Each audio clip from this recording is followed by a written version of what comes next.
ذی الحجہ کے مہینے کے اندر ہم جو اعمال کرتے ہیں،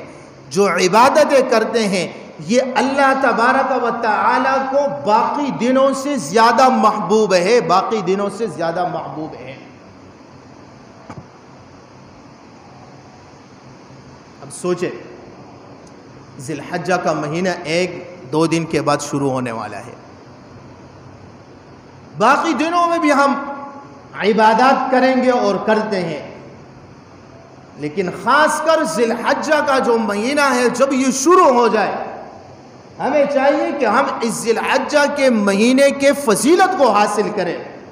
ذی الحجہ کے مہینے کے اندر اللہ تبارک و تعالی نے جو ثواب رکھا ہے، اس ثواب کو ہم حاصل کرنے والے بن جائیں، وگرنہ ہمارے زندگی کے ایام تو ویسے بھی جا رہے ہیں، ہاں، زندگی کے ایام تو ویسے بھی جا رہے ہیں، دن گزرتا ہے، رات گزرتا ہے، پتہ ہی نہیں چلتا ہے۔ تو کیوں نہ ہم اپنے گزرے ہوئے ایام سے، جو ہمارے زندگی کے ایام گزر گئے ہیں، ختم ہو گئے ہیں، جیسے بھی ہے، اس پر ہم اللہ تبارک و تعالی سے توبہ اور استغفار کریں، لیکن اب جو آنے والے اعمال ہیں اور آنے والے جو ایام اور دن ہیں، اس آنے والے دن کو ہم ضائع نہ کریں، اور اس کے اندر ہم مزید عبادات کریں۔ 5 وقت کی نماز پابندی کے ساتھ پڑھیں، جماعت کے ساتھ ادا کرنے کی کوشش کریں، جماعت کے ساتھ، اور اگر اذان ہو جاتی ہے تو اذان ہونے کا ہم انتظار نہ کریں۔ ہماری طبیعت کیا بن گئی ہے؟ طبیعت یہ بن گئی ہے، جب تک مسجد سے ہم اذان کی آواز نہ سنیں اس وقت تک ہم مسجد نہیں جاتے،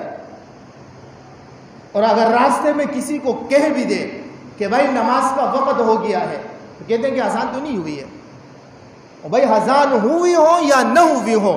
لیکن جب پتہ چلے کہ اب نماز کا وقت ہے تو ہمیں جانا چاہیے، فوراً جانا چاہیے نماز کے لیے،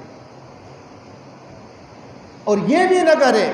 کہ اگر اب نماز کے لیے 10 منٹ رہتا ہے، ہاں، نماز کے جماعت کھڑی ہونے کے لیے 10 منٹ رہتا ہے، اور اگر ہمیں کوئی کہے یا ہم کسی کو کہے کہ بھائی آ جاؤ نماز کے لیے، تو آگے سے جواب یہ نہیں ملنا چاہیے کہ ابھی تو 10 منٹ باقی ہے، جب وقت پورا ہو جائے گا تو پھر ہم جائیں گے مسجد میں۔ اب جب وقت پورا ہو جائے، باہر گلی میں نماز کا وقت پورا ہو جائے، اور پھر ہم آ جائیں مسجد میں اور وضو بنائیں، وضو بنانے کے بعد جب ہم مسجد میں آ جائیں تو پھر تو جماعت چلی جائے گی، جماعت کی نماز ہم سے چلی جائے گی۔ تو بھائی جو ایام ہماری زندگی کے گزر گئے ہیں، اب ان ایام پر توبہ اور استغفار کرنا چاہیے۔ اب آنے والے جو ایام ہیں، بلکہ آج جو ہم مسجد کے اندر بیٹھے ہوئے، آج سے ہم اللہ تبارک و تعالی سے یہ وعدہ کریں، عہد کریں، آنے والے ہمارے زندگی کا ہر وقت یہ اللہ تبارک و تعالی کی یاد کے اندر گزرنا چاہیے، اللہ تعالی کے احکام کے مطابق گزرنا چاہیے، ورنہ ہماری زندگی کہاں جا رہی ہے؟ سوچنے کی بات ہے بھائی، سوچو، غور اور فکر کرو، کہاں جا رہی ہے ہماری زندگی؟ بھائی ہمارے زندگی کے ایام کہاں کٹ رہے ہیں؟ 21ویں صدی میں بھی ہم مسلمان یہاں پر پڑے ہوئے ہیں کہ بھائی ہم نے زندگی کیسے گزارنی ہے۔ وہ کہتے ہیں نا، انگریز چاند پر پہنچ گئے، ہم ابھی تک اپنے سیوریج لائن پر لگے ہوئے ہیں، ہاں، انگریز چاند پر پہنچ گئے ہیں، اور ہم مسلمان ابھی تک اپنے درمیان جو اختلافات ہیں اس اختلافات کے ختم کرنے میں پڑے ہوئے ہیں۔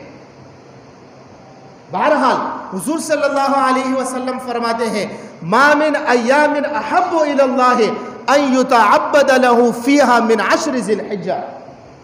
کہ اللہ تبارک و تعالی کو ان دنوں کے اعمال اور ان دنوں کے عبادات سب سے زیادہ محبوب ہے۔ اب عبادات کیا ہے؟ صرف فرض نماز ادا کرنا عبادت نہیں ہے، صرف فرض نماز ادا کرنا عبادت نہیں ہے، بلکہ اپنے بھائی کے ساتھ خندہ پیشانی کے ساتھ ملنا بھی عبادت ہے۔ حلال مال اور حلال روزگار کمانا، فیکٹری کے اندر کام کرنا اور حلال کمائی کرنا، یہ بھی عبادت ہے۔ راستے میں چلتے ہوئے اگر کوئی بلاک کا معمولی سا ٹکڑا سامنے آ جائے، کوئی درخت کا کوئی ٹہنی پڑا ہوا سامنے آ جائے اور اس سے کسی دوسرے مسلمان کو تکلیف ہوتی ہے، اس کو راستے سے ہٹانے پر بھی ثواب ملتا ہے۔ اگر کوئی قرآن کریم کے ایک رکوع کی تلاوت کرتا ہے تب بھی اس کو ثواب ملتا ہے، کوئی پورے پارے کی تلاوت کرتا ہے تب بھی اس کو ثواب ملتا ہے۔ تو بھائی نفل نماز کے اندر عام آ جائے، نفلی نماز کے، یہ جو کہا جاتا ہے کہ بھائی نماز سے پہلے مسجد کے اندر آیا کرو، اس لیے ہم سنتیں پڑھیں، سنت زوائد، غیر موقعہ سنتیں، نفل نماز پڑھیں، صلاۃ التوبہ پڑھیں، صلاۃ الحاجت پڑھیں، قرآن کریم کی تلاوت کریں، نماز سے پہلے بھی نماز کے بعد بھی۔ تو بھائی ذی الحجہ کا مہینہ، پہلا عمل کیا ہے؟ ما من ایام احب الی اللہ ان یتعبد له فیہا من عشر ذی الحجہ، حدیث مبارکہ کے الفاظ ہے، اللہ تبارک و تعالی کو ان دنوں کے اندر جو عبادات ہے، باقی دنوں کے عبادات سے ان دنوں کے عبادات زیادہ محبوب ہے، کہ اللہ تبارک و تعالی کو ان دنوں کے اندر روزہ رکھنا، بصیام کل منہا، بصیام کل سنۃ منہا، کہ جو ان دنوں کے اندر ایک روزہ رکھتا ہے اللہ تبارک و تعالی اس کو پورے سال کے روزوں کا ثواب عطا فرماتے ہیں۔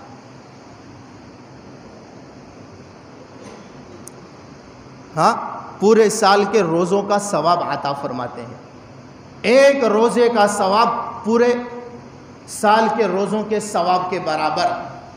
وقیام کل لیلۃ منہا بقیام لیلۃ القدر، اور رات کے اندر عبادت کرنا، رات کے اندر کھڑے ہو کر عبادت کرنا، قیام کرنا، اللہ تبارک و تعالی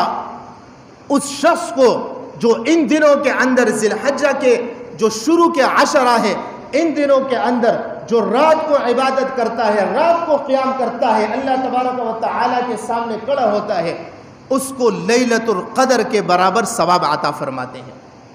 لیلۃ القدر کے روزوں، لیلۃ القدر کے رات کے اندر جو قیام ہے اس کا ثواب اللہ تبارک و تعالی اس کو عطا